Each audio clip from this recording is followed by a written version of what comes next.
When we think about the birth of the United States, we often picture a straightforward story, colonists against the British, a clear line drawn in the sand. But history is rarely that simple. The truth is, the fledgling American nation was built on a series of surprising and sometimes downright strange alliances. These weren't just handshakes between politicians. They were deep, complex relationships that fundamentally shaped the country we know today.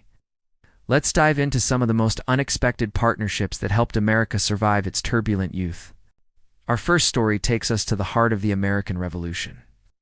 The Continental Army, led by George Washington, was a ragtag group of farmers and merchants going up against the most powerful military machine in the world. They were losing badly. They lacked money, supplies, and most importantly, a navy. How could they possibly win? The answer came from an unlikely source. France, Britain's age-old enemy and a powerful monarchy. Now, why would an absolute monarch, King Louis XVI, help a bunch of rebels fighting against a king? It seems completely counterintuitive. But for the French, the old saying, "the enemy of my enemy is my friend," rang true. They were still stinging from their defeat to Britain in the 7 Years' War, and saw the American Revolution as the perfect opportunity for revenge. It was a massive gamble. Supporting a republic could inspire similar ideas back home, which, spoiler alert, it eventually did. The alliance was secretly brokered by figures like Benjamin Franklin, who became a celebrity in Paris. He charmed French high society, presenting the American cause as a fight for liberty and Enlightenment ideals, which were very fashionable in France at the time. But it wasn't just about ideals.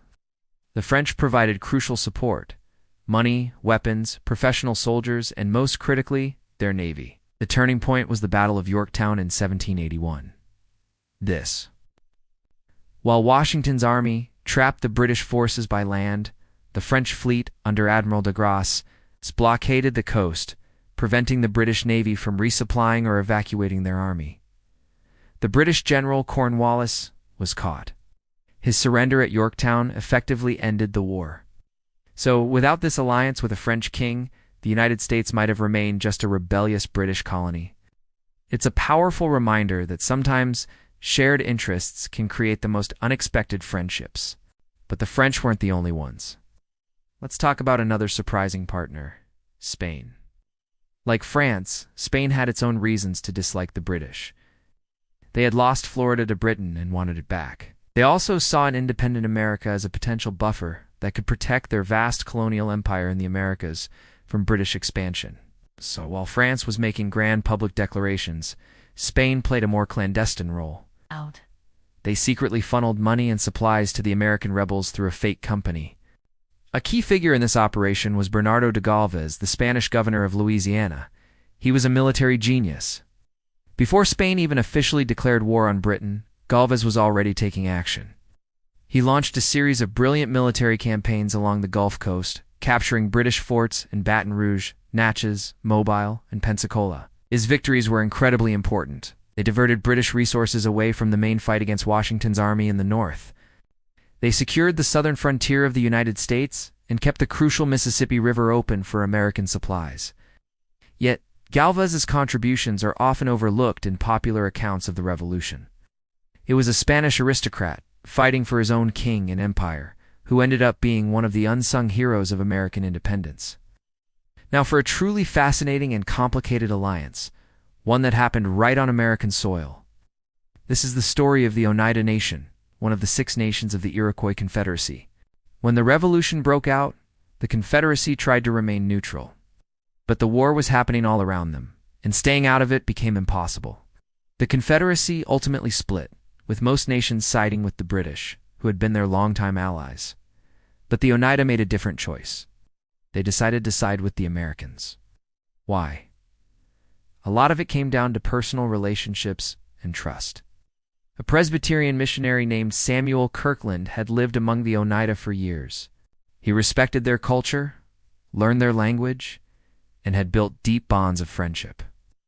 When the war started, he argued the American case directly to the Oneida leaders. Their support was invaluable. Oneida warriors served as scouts for the Continental Army, providing critical intelligence about British troop movements.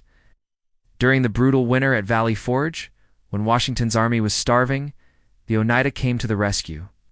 An Oneida woman named Polly Cooper taught the soldiers how to cook corn so it was digestible and helped nurse them back to health. The Oneida brought hundreds of bushels of corn that saved countless lives. Perhaps their most significant military contribution came at the Battle of Oriskany. It was one of the bloodiest battles of the war, and the Oneida fought alongside the Americans against the British and their own Iroquois brethren. This decision came at a terrible cost. Their villages were burned, and they suffered greatly for their loyalty to the American cause. Despite promises made by the new government, much of their land was taken after the war. The story of the Oneida is both heroic and tragic, a powerful example of an alliance that was crucial for victory but ultimately betrayed. Let's jump forward a few decades to the early 1800s. The young United States was now facing a new threat, this time from the sea. The Barbary pirates, operating from the North African states of Algiers, Tunis, and Tripoli, were capturing American merchant ships in the Mediterranean, seizing cargo and holding sailors for ransom. For years, European powers and the U.S. had simply paid tribute protection money to these states to ensure safe passage. It was humiliating and expensive. President Thomas Jefferson decided enough was enough. He sent the small but determined U.S. Navy to confront the pirates, sparking the First Barbary War. But fighting a war thousands of miles from home was tough. The Americans needed local knowledge and allies, and they found one in the most unlikely of places, with a deposed foreign ruler. This is the story of William Eaton, a former Army captain turned American diplomat. Eaton came up with a bold, almost crazy plan. The ruler of Tripoli had a brother, Hamet Karamanli, whom he had overthrown. Hamet was living in exile in Egypt. Eaton's plan was to find Hamet, raise a mercenary army, march 500 miles across the unforgiving Libyan desert, and overthrow the current ruler, installing the friendly Hamet on the throne. It sounds like something out of a movie. Miraculously, Eaton pulled it off. He found Hamet, and together they assembled a ragtag army of about 400 Greek, Arab, and European mercenaries, along with a handful of U.S. Marines.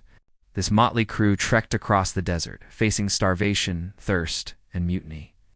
Against all odds, they reached the coastal city of Derna. In a daring assault supported by American warships offshore, this small force captured the city. It was the first time the American flag was ever raised in victory on foreign soil. The Battle of Derna shocked the ruler of Tripoli. Fearing that Eaton and Hamet would march on the capital city next, he quickly sued for peace, releasing the American prisoners and ending the demands for tribute. This incredible alliance between an ambitious American diplomat and an exiled Arab prince secured a major victory for the United States, announcing to the world that America was a force to be reckoned with. From European monarchs seeking revenge to Native American tribes fighting for their future, to an exiled prince marching across the desert, the story of America's youth is filled with these incredible and unexpected partnerships. They show us that history is a web of complex motivations, personal relationships, and strategic gambles. These alliances weren't just footnotes. They were the very foundation upon which the nation's survival and success were built. They remind us that even the most powerful nations sometimes need a helping hand, often from the most surprising of friends. Thanks for watching. If you found these stories as fascinating as I do, make sure to like this video and subscribe to our channel for more deep dives into the hidden corners of history. See you next time.